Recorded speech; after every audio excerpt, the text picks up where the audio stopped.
अस्सलाम वालेकुम जी। आज मैं आपके साथ ज़र्दे की रेसिपी शेयर करने लगी हूँ, तो चलें इसकी रेसिपी स्टार्ट करते हैं। ज़र्दा बनाने के लिए सबसे पहले मैंने एक कढ़ाई में पानी डाल दिया और पानी काफ़ी ज़्यादा इसमें जाएगा ताकि चावल हमारे अच्छे से बॉयल हों, और 3 से 4 टेबल स्पून के करीब इसमें मैं ये ऑयल डाल दूँगी ताकि हमारे चावल चिपके नहीं साथ। यहाँ पे मैं इसमें ज़र्दा कलर डालती हूँ और पानी जैसे ही थोड़ा सा गर्म होगा तो फिर मैं इसके अंदर चावल डाल दूँगी। चावल मैंने 2 कप लिए थे और उसको मैंने भिगो दिया तकरीबन 10 से 15 मिनट पहले। पानी अच्छे से गर्म हो गया, इसलिए मैं ये चावल मैंने तकरीबन 15-20 मिनट पहले भिगो के रखे थे। 2 कप तो ये मैं इसमें डाल दूँगी। चावल मैंने पानी के अंदर डाल दी था। अब इसको 5 मिनट के लिए मैं कवर कर दूँगी ताकि ये अच्छे से चावल इसमें बॉयल आ जाए, तो फिर मैं आगे आपको दिखाती हूँ।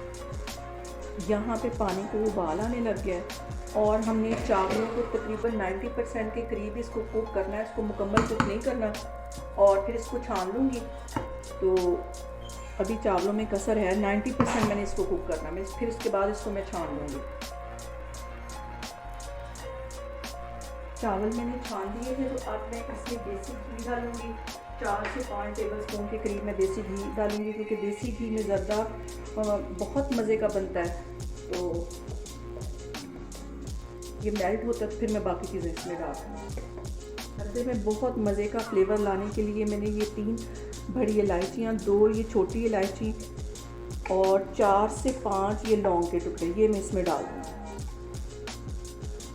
इसको 2 से 3 मिनट के लिए अच्छी तरह इसमें फ्राई करूँगी ताकि इसकी सारी खुशबू घी के अंदर आ जाए। छोटी इलायची और बड़ी इलायची को और लौंग को तकरीबन 3 से 4 मिनट के लिए मैंने घी के अंदर अच्छी तरह पका लिया ताकि इसकी अच्छी सी खुशबू इसमें आ जाए। तो अब मैं इसके अंदर चावल डालती हूँ।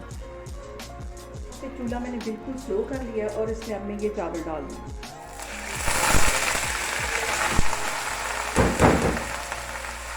इसको अच्छी तरह फैला लूँगी, फिर मैं आगे आपको दिखाती हूँ। यहाँ पे 2 टेबल स्पून के करीब इसमें मैं दही डाल दूँगी। 2 कप चावलों के थे और 2 ही कप इसमें मैं ये चीनी मैंने नाप के रखी हुई थी, ये चली जाएगी। इसको अच्छी तरह अंदर मिक्स कर देंगे तो ये चीनी पानी छोड़ेगी और इसी पानी के अंदर हमारे जो चावल हैं उनको दम आ जाएगा।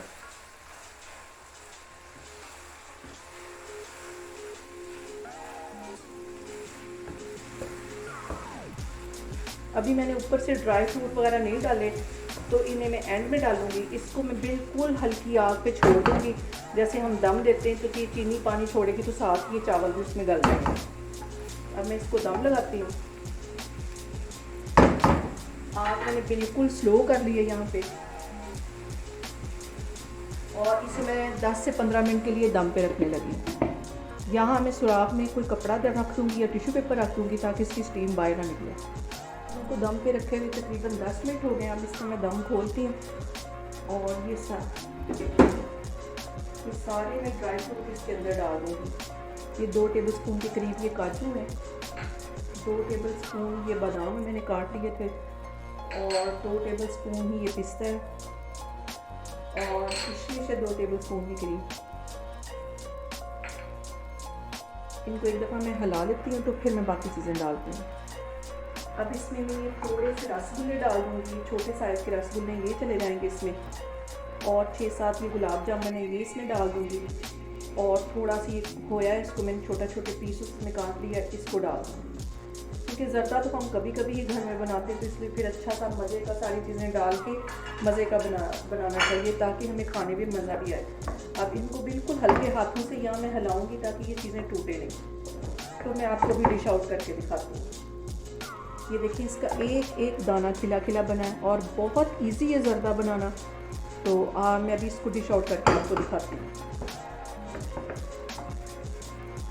फिर हमारा बहुत ही मज़े का और टेस्टी ज़र्दा बन के तैयार हो गया, जो बहुत ही इजी है बनाना। तो आप लोग भी इसको लाजमी ट्राई करें। अल्लाह हाफिज़।